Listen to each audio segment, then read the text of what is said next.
What's going on? It's Mando Crusader, and welcome to episode 19 of Sunless Skies. Last time, we continued our surveying of the Reach.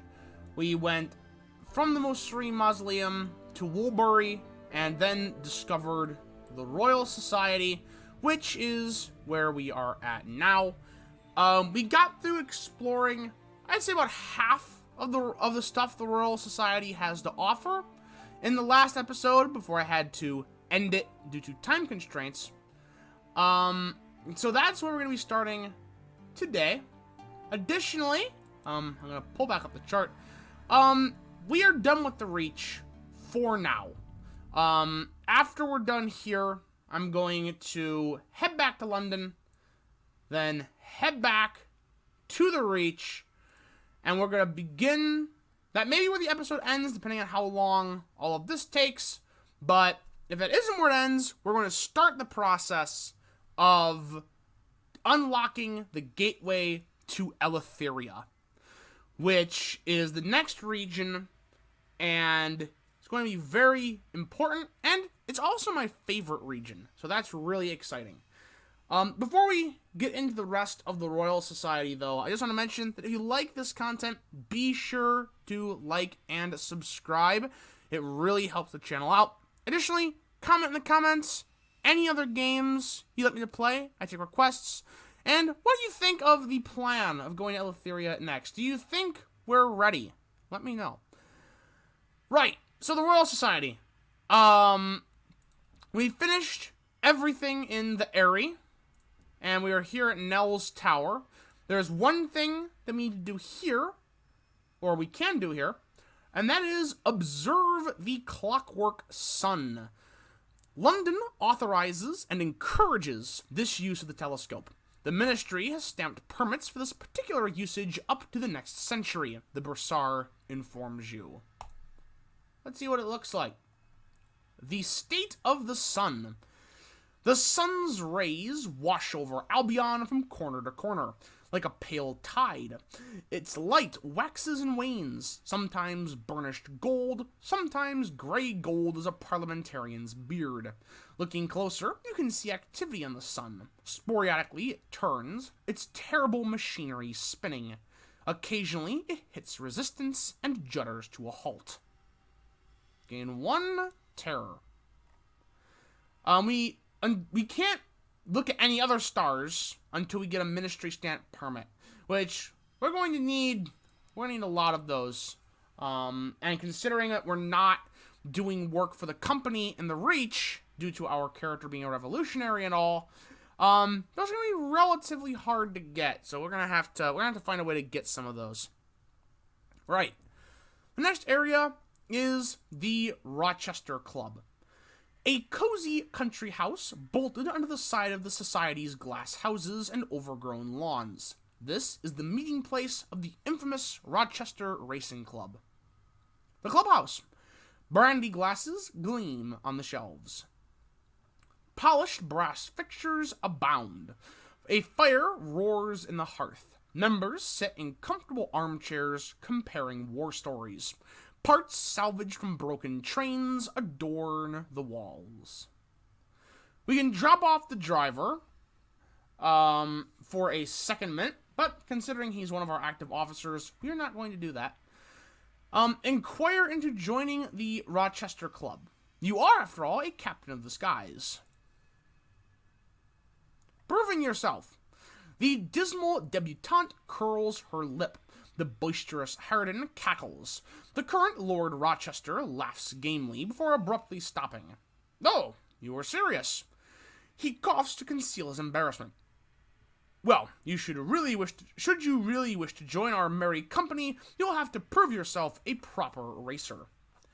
The careless Deviless, in her smoked velvet jacket, appraises you carefully. You'll need to prove your mettle, my dear. Win one of our races, and we'll be happy to admit you. Well, I guess we are competing in a Rochester race. The thundering terror of the sunless skies, the Rochester races are the competitive sport of choice at the Royal Society. Instructions. Lord Rochester claps you on the back. Good sport, that. The rules are simple. Get to the destination port and back here in 15 days. Then you can call yourself a true Rochester racer. Savvy? He calls for order in the clubhouse and gathers the other racers around. A quick toast is raised to your health, and then it's on with the race. Oh, I didn't know there was a time limit to this. Like, maybe I should have guessed that. It is a race, after all. Yeah, we're not going to be able to do that, especially not with an engine this slow. So we're going to have to come back to that when we have an upgraded engine. There is one other place, though, at the Royal Society, the Portsmouth House.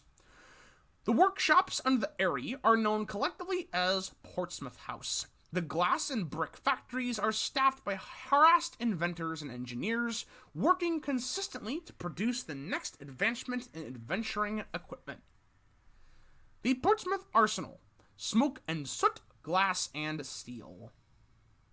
The ring of hammers on metal, the swearing of engineers, the arid scent of sweat. Here, in the bowels of Portsmouth House, the scientists of the Royal Society work to produce experimental designs for daring captains. A team of engineers, led by the energetic mechanic, are excited to get to work on whatever you'll pay them for. Okay, so we can get experimental designs here. Here you can convert goods to experimental modifications, which can be exchanged for unique equipment. Well, before we spend anything, let's pursue the designs. What have the finest minds in Albion come up with? Pieces as much abandoned as finished are stored in this long gallery. Equipment gleams behind glass cases like exhibits in a technical-minded museum. Take your time, the energetic mechanic says, leaning against a wall. Just let me know if I can be of assistance. Okay. So these are all unique,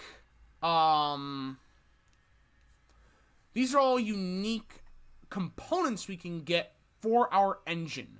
Unfortunately, we don't have enough we won't be able to get enough experimental modifications to get any of them. Well, maybe this one, but I don't really think that we need that right about now. We're not quite into smuggling yet. But yeah, this is where we can go to get unique stuff if we ever want it. Let's see. We can ask the energetic mechanic about their suit. They clank about the arsenal in an old diving suit. It has pistons and chains that whir when the mechanic needs reinforcement. It's clearly no longer used for deep sea diving. A lifetime's work. The energetic mechanic gives you a delighted smile. So glad you asked. Yes, I did repurpose it. Did all the work myself.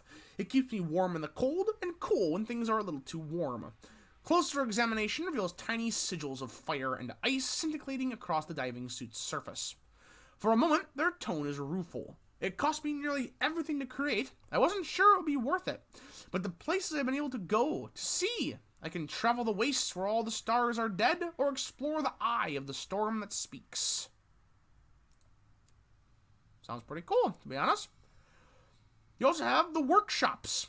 Here, the Society constructs specialist equipment to further the Society's explorations, London's armaments, and the occasional Sky Captain's adventures. We can talk to the engineers. Perhaps they'll be willing to furnish a locomotive with advanced equipment. Distractions. The senior engineer marches across the smoggy workshop floor to meet you. Well, she barks. Sorry, I mean hello. We're frightfully busy. We're examining the side effects of vitrification on Murgold's tea. We just had a breakthrough. There's a gentle explosion behind her, followed by the tinkle of shattering glass. Sorry, mustache. Do visit the arsenal if you're looking for something special. Okay. Visit the inscribed Tinkerer, the most famous, or notorious, engineer associated with the Royal Society. The inscribed Tinkerer likes her workbench tidy and her tea as strong as the devil's opinions. She believes in iteration, of technology, of society, of people, and her inventions are intended to mitigate specific dangers and obstacles of the high wilderness. Her tea-stained notebook bugles with blueprints, and her skin is covered in inky treatments of the correspondence. She raises an eyebrow to enter her office. Thank gosh, I was in need of a break. The inscribed tinkerer can provide truly exceptional equipment from her shop if she likes you. The tinkerer's request. If it's work you're after, Captain, I can be of assistance in that department. A commission. The inscribed tinkerer produces a slim notebook. The correspondence, Captain. The incandescent language. The Pentecostal tongues of the stars. She invites you to examine the broken sigils that score her skin, mirrored in her notebook. I've heard of a unique sigil I've not come across before. It's been cited by students in Trader's Wood, by an old friend in the mausoleum, and by my least favorite person in Pan. As a captain, you could get to those places and confirm the sighting. I'd give you access to a few of my unique designs, should you wish to help. Well, that sounds easy enough. We'll have to swing by the mausoleum again next time we come to Albion. So that is all that there is to do in the Royal Society. So, we are going to leave and head to Albion. And there should be a pop-up here. There it is. So I will see you there, unless I find anything else.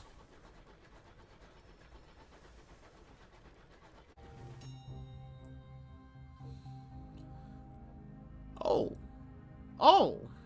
A weft of unraveling time. You have strayed into a place where the weave of time is frayed. The sky groans, the borders that separate past and future crumble, and your engine is dragged in. I didn't even see that. Normally those, have a distorted effect, but I didn't even see anything. Well, I guess we're going to command our crew to escape the weft. They falter, haunted by times they thought they left behind, or cowed by glimpses of fate's plans. You bark orders. We have a 6% chance of success. And we succeed. A narrow escape. You drag your locomotive away and don't stop until the past is behind you and the future in front, as it should be. The horological office in London may be able to tell you more about your encounter as we gain 5 terror. Oh, there's the distortion. And it seems we've discovered the wreck of the Boatman. I thought it may have been out here somewhere. I had a hunch. And I was correct. The question is, do we have enough terror for it? And I say, why not? Approaching the Boatman. A wreck drifts just ahead. Fierce winds rock it like an empty cradle. Its black and silver bulk gleams in your lights as you search for its nameplate. The Boatman. Captain, a signaler wants your attention. That's an Acropolis line engine. Brought the dead to memoriam. His eyes widen, but it disappeared one eve. They say the dead woke and commandeered the train. Nonsense, I'm sure. He doesn't look convinced. Prepare to board the Boatman. Your signaler crosses himself. I'm sure this will be perfectly fine, and there will be no repercussions. Drawing close. Your pilot grazes the wreck's hull and has to reverse. Your navigator's hand slips while winching the locomotives close. A clang resounds throughout your engine. When you finally dock, you select a few of your crew to join you. The outer door to the Boatman is rimmed with frost. The bolts shriek as they are pulled across. Inside, your torchlight reveals a narrow corridor in somber black, opening onto darker doorways, likely the crew cabins. There is a long moan from somewhere deeper in the engine. Probably the boilers, your stoker whispers. Pressing forward through the cabins, you hear the rattle of something that might be chains. A bolt loose in the chassis, your stoker suggests, less confidently. You have entered the wreck of the Boatman. Trespasser. We've gained 5 terror already. A ghastly engine. The Boatman is as dark and cold as the grave. Gaslights flicker on the walls, none substantial enough to illuminate more than the empty doorways ahead. A shattered window in the galley is responsible for the merciless cold. The source of the faint but inconsistent knocking is less clear. Well, let's explore the Boatman. What happened here? No sign of life. Light in hand, you wander the empty cabins and carriages. The floor of the boiler room is scarred with scorch marks. The captain's cabin is littered with pieces of furniture. There are bullets in the walls. There are no coffins aboard, but the hold is locked. A great groaning emanates from within. A hissing sound, like that of an aggrieved cat, comes from the galley, and we've gained a terror. Well, let's investigate the galley. Something rattles inside, and I'm sure it's something wonderful from the hissing sound that is coming from it. Abandoned. A pot has been left on the hob, boiling away. Inside, teeth. A sudden hissing. Your stoker stifles a scream. It's just a pipe giving out in the cold. Steam pouring from the rupture like smoke. You gain a terror. Alright. Investigate the engine room. Heat emanates from within. Still active? The air is as hot and dry as the heart of a work world. The incinerator has been switched on. Something is burning inside. Peering in, you can make out the remains of a bundle of black and silver uniforms smoldering to ash. Gained another terror. Investigate the crew cabins. The gaslights reveal only darkness. You can see nothing inside. Shattered. You pass a mirror and glimpse a skull where your face should be. The rest is mantled in shadow. Returning to the mirror, you see the glass is broken. There is a hole in the wall. We've gained 3 terror this time. Investigate the captain's cabin. At the end of this black-walled corridor, the captain was afforded some measure of privacy from her crew. No terror this time, thank goodness. The room is Spartan. The bed looks uncomfortable. Someone has arranged her pillows, and a surprising number of moldering stuffed toys beneath her sheets in the semblance of a sleeping form. The only other furniture in the room is a barren writing desk with a journal and a pen abandoned upon it. You can hear weeping somewhere far away.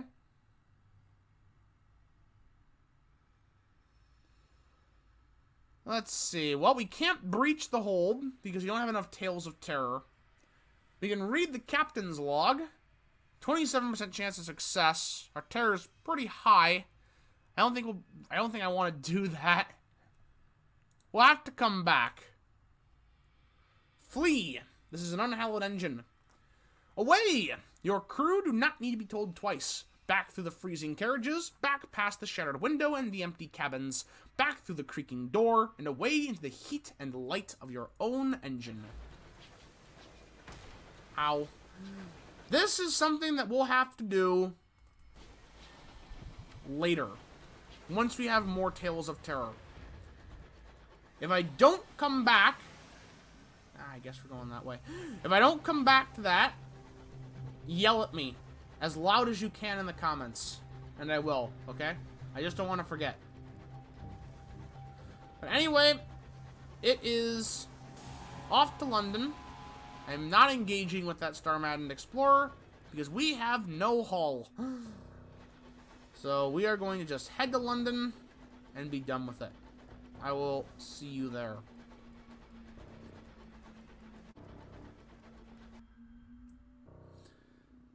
Hour of the Wolf. This is actually a good event for us right here. It is late, and you are alone. Doubts prey on you. Is this the path you should have taken? You trespass upon the precincts of heaven. What price will be extracted of you? What price have you already paid? Drink. Drink and forget what you have seen. The bottle sits on your desk. Its contents are dusky gold. Oblivion.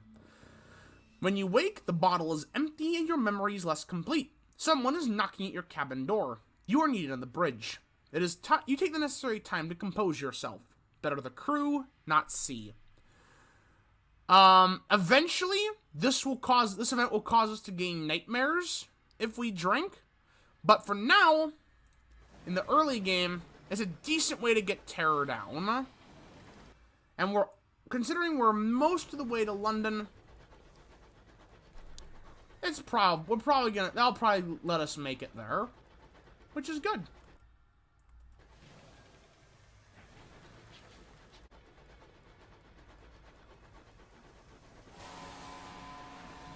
Whoa, easy there.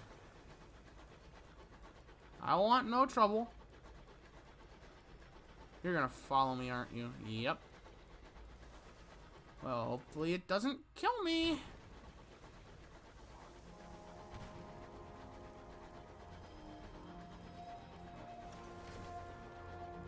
I think we outran it. Alright, good. No, we did not! Never mind. We're just gonna turn this corner and everything's gonna be fine. Ow! Oh boy.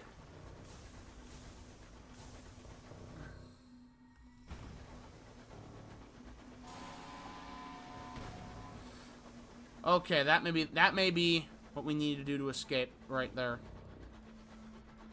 It's down there in the cubby hole. As we are desperately running. Our hull is so low. A light scratch will kill us. Our engine's held together with duct tape at this point. Back up to 92 terror. We're almost to London. Thank goodness. Couldn't have come at a better time.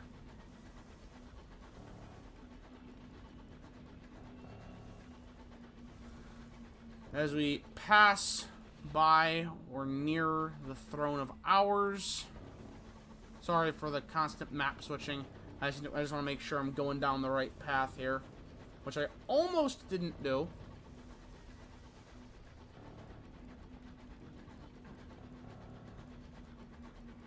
And it should be the second one. Here we are. Rumors of mutiny. No! Not so close. We're so close. Conduct the investigation. We fail. We've gained 5 terror. We're at 99. We can't gain more. And we're about to lose a ton of it by docking at London.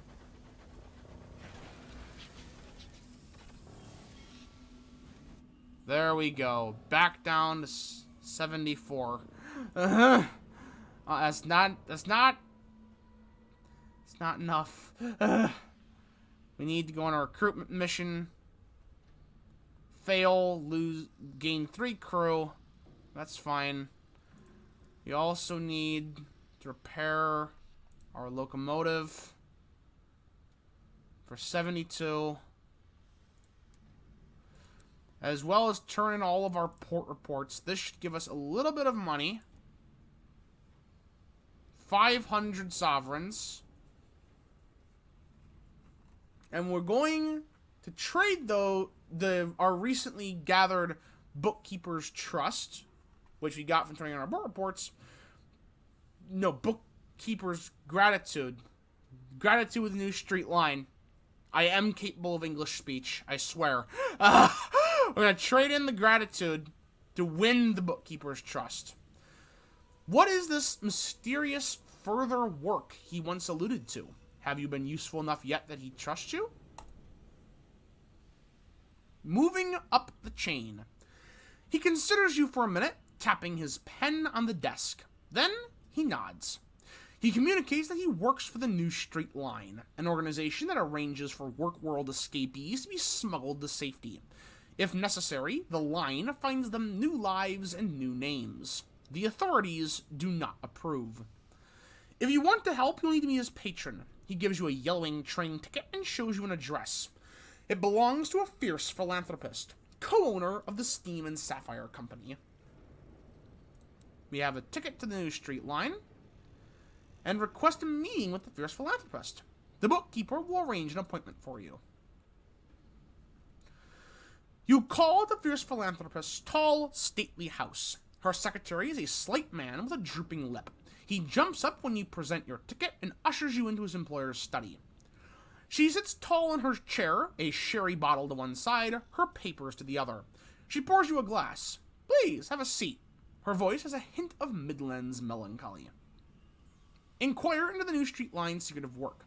How does it work? Do they have hidden stations, black-wreathed locomotives, safe houses for Workworld escapees? A briefing. There is no line. The philanthropist taps a nail on her mahogany desk. Only the idea of one. We have conductors operating throughout the Empire, reporting to me. I'll point you to one of them, and they'll tell you where you need to go. Assuming, of course, you're ready to be responsible for another's freedom. Well, that sort of seems the thing that we're sort of keen on doing. Let's offer to help. A new contract. The fierce philanthropist gives you a nod. We don't handle that side of the business here, of course, she says. Too dangerous for our other affairs. Speak to our man at the yards. She directs you to a firebrand conductor. Use the passphrase, bread for blood. You are now a confidant of the New Street Line. We'll depart.